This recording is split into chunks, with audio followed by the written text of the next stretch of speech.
Rocket launching यानी कि rocket को स्पेस में भेजना यह बेहद ही डिफिकल्ट प्रोसेस होता है।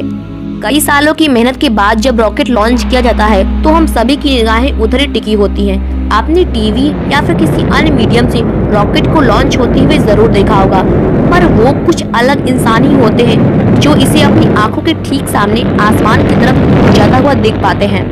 हालांकि हमें ये पता है कि इसके नजदीक जाना किसी खतरे से खाली नहीं है, पर अब सवाल ये है कि आखिर हम बिना अपनी जान खतरे में डाले कितने करीब से किसी रॉकेट लॉन्च को देख सकते हैं।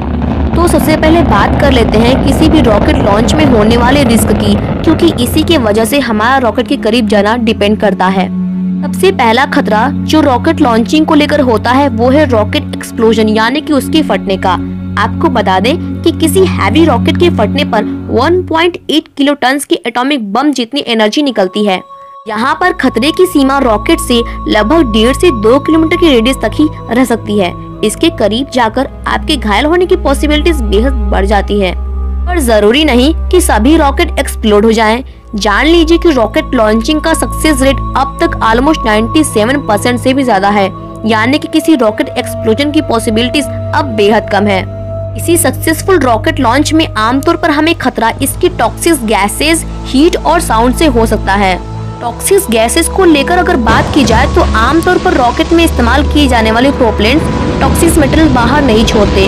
कुछ बेहद बुरे हालातों में एल्युमिनियम ऑक्साइड का व्हाइट पाउडर निकलकर आपके लंग्स को डैमेज कर दे, पर इस चीज की भी पॉसिबिलिटीज बेहद कम है। ये खुद रॉकेट टू रॉकेट और फ्यूल पर डिपेंड करता है, यानी कि फिलहाल आपको इससे कोई भी खतरा नहीं है। तो अब बात कर लेते हैं रॉकेट लॉन्च के दौरान निकलने वाले हीट रेडिएशन यानी कि गर्मी के बारे में। आपको तो ये पता ही होगा कि रॉकेट लॉन्च के लिए उसमें मौजूद फ्यूल को बर्न किया जाता है, जो हॉट गैस या फिर मास को नीचे की तरफ हाई स्पीड और प्रेशर से बाहर निकालता है। इसकी वजह से ही रॉकेट को एक रिएक्शन फोर्स मिलता रहता है जो आगे चलने में मदद करता है। इस दौरान निकलने वाले हीट रेडिएशन की इंटेंसिटी बेहद ज्यादा होती है, जो आसपास खड़े किसी भी इंसान को पल भर में जला सकती है। इन हीट रेडिएशन की इंटेंसिटी रॉकेट इंजन में मौजूद फ्यूल की मात्रा और उसके कंजप्शन रेट पर डिपेंड करती है। नॉर्मल रॉकेट्स के लिए इन हीट रेडिएशन की लिमिट लगभग 200 मीटर के रेडियस के आसपास की होती है, यानी कि अगर आप इससे कम दूरी पर रॉकेट लॉन्चिंग के टाइम बिना किसी सेफ्टी के आगे आएंगे तो लगभग 30 सेकेंड के अंदर आप बेहद बुरी तरीके से जल चुके होंगे। एक बात और कि ये रेडिएशन की लिमिट रॉकेट पे भी डिपेंड करती है। अगर रॉकेट में इंजन और फ्यूल ज्यादा है तो ये लिमिट और भी ज्यादा बढ़ सकती है। अब आखिरी और सबसे इम्पोर्टेंट खतरा जो जुड़ा हुआ है रॉकेट लॉन्चिंग से वो है इसकी नॉइस यानी कि साउंड, आवाज। मतलब हर एक रॉकेट लॉन्चिंग के दौरान भारी मात्रा में आवाज पैदा करता है। इसे अक्सर रॉकेट की साउंड पावर भी कहा जाता है। जब रॉकेट से एग्जीक्यूट बाहर निकलते हैं तो ये अपने आसपास की मीडियम में नॉइस के चलते मैकेनिकल एनर्जी क्रिएट करते हैं। इस साउंड एनर्जी या फिर पावर को, जिसे आप अक्सर साउंड या फिर इंटेंसिटी कहते हैं, इसको हम डेसिबल में मापते हैं। आमतौर पर रॉकेट लॉन्चिंग के दौरान 160 डेसिबल के करीब आवाज निकलता है, तो इतनी ज्यादा इंटेंस यानी कि प्रबल होता है कि 100 फीट दूर मौजूद बिल्डिंग्स को आसानी से गिरा सकता है। अमेरिका के सैटर्न वी रॉकेट को जब लॉन्च किया जाता है तो ये लगभग 220 डेसिबल के आसपास की नॉइस क्रिएट करता है, जो इतनी ज्यादा है कि अगर आप इससे कुछ 100 फीट के डिस्टेंस पे अगर खड़े होंगे तो आपका खेल आसानी से खत्म हो जाएगा। 90 से 95 डेसिबल वाली नॉइस आपके सुनने की पावर छीन सकती है, तो वही 140 डेसिबल वाली साउंड इंटेंसिटी आपके कानों को परमानेंटली डैमेज कर सकती है और तकरीबन 180 डेसिबल या फिर उससे ज्यादा की नॉइस आपकी जान भी ले सकती है। और अगर आप किसी 160 डेसिबल साउंड लेवल वाले रॉकेट के नजदीक होंगे तो इसका असर भी 180 डेसिबल जितना ही महसूस होगा।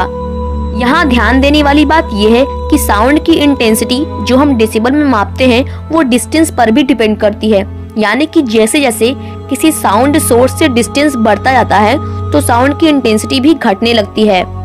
किसी एवरेज रॉकेट से निकलने वाली नॉइस 3 मील के डिस्टेंस पर 160 डेसिबल से घटकर 120 डेसिबल तक पहुंच जाती है। जैसे ही डिस्टेंस डबल होता है तो साउंड की इंटेंसिटी जो हमारे कान महसूस कर रहे थे वो 10 डेसिबल तक घट जाती है। यानी कि अगर आपको 3 मील की दूरी पर 120 डेसिबल की आवाज सुनाई दे रही थी तो वही 6 मील की दूरी पर ये आपको बस 110 डेसिबल की सुनाई देगी। पर स्पेस एजेंसियां भी रॉकेट लॉन्चिंग के लिए कई तरह के साउंड संप्रेषण सिस्टम का इस्तेमाल करती हैं। इससे साउंड एनर्जी से होने वाले खतरे को कम किया जाता है, क्योंकि इनके चलते खुद रॉकेट पर भी इसका असर पड़ता है। इसके जरिए 195 डेसिबल तक की साउंड को 140 डेसिबल तक कम किया जा सकता है। अब इन सभी को ध्यान में रखा जाए तो लगभग 5 से 6 मील की दूरी यानी कि लगभग 10 किलोमीटर की दूरी किसी आम इंसान के लिए रॉकेट लॉन्च को देखने के लिए एकदम सटीक है। हालांकि इस बात पर ध्यान जरूर रहे कि ये डिस्टेंस कम भी हो सकता है, क्योंकि अगर रॉकेट छोटा है और उसमें इंजन भी कम है तो इससे निकलने वाली साउंड पावर खतरनाक साबित ज्यादा न हो। पर किसी भी हैवी रॉकेट के लिए कम से कम 9 किलोमीटर के आसपास की दूरी आप सभी को खतरे से बचा के रखेगी।